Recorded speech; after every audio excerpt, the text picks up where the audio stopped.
மருதமலை கோவிலுக்கு போகிறவங்க அத்தனை பேருமே இந்த இடத்துக்கு போயிட்டு கண்டிப்பாக இதை செய்யாமல் வரமாட்டாங்க. ஆமாங்க, இந்த மாதிரி சின்ன சின்ன கற்களை வீடு மாதிரி ஒன்று மேலே ஒன்று அடுக்கி வச்சு வேண்டுதல் பண்ணிட்டு வர்றது ஐதீகம். ஏன்னாக்கா இதே மாதிரி நான் வீடு கட்டணும், அடுத்த வருஷமும் இந்த வருஷத்துக்குள்ளேயே நான் வீடு கட்டியே ஆகணும் அப்படின்னு முருகன்கிட்ட வேண்டிட்டு வர்றது ஐதீகம். இது மருதமலையில் கண்டிப்பாக எல்லோரும் செய்வாங்க. இது எங்கே இருக்குது அப்படின்னா, பாம்பாட்டி சித்தர் கோவில் இருக்கு இல்லைங்களா, அந்த வழியில் போகிற வழியில் லெஃப்டில் இந்த இடம் இருக்குது. கண்டிப்பாக மருதமலைக்கு போயிட்டு வரவங்க அத்தனை பேருமே இதை செஞ்சுட்டு வருவாங்க.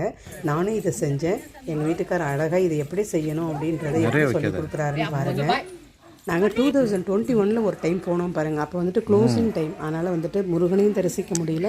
கோவிலுக்கு வெளியிலே அப்படி இருந்து கோபுரத்தை தரிசனம் பண்ணிவிட்டு அப்படியே வந்தாச்சு. ஆனால் பாம்பாட்டி சித்தரை பார்க்கணுன்னு சொல்லிட்டு எனக்கு அந்த கோவிலுக்கு போகணும்னு ரொம்ப ஆசை. அதுக்காக வேண்டி இந்த வருஷம் போயிட்டு எல்லா சன்னதியுமே ஒரு இடம் விடாமல் பார்த்துட்டு வந்தாச்சு. ரொம்ப சந்தோஷம்.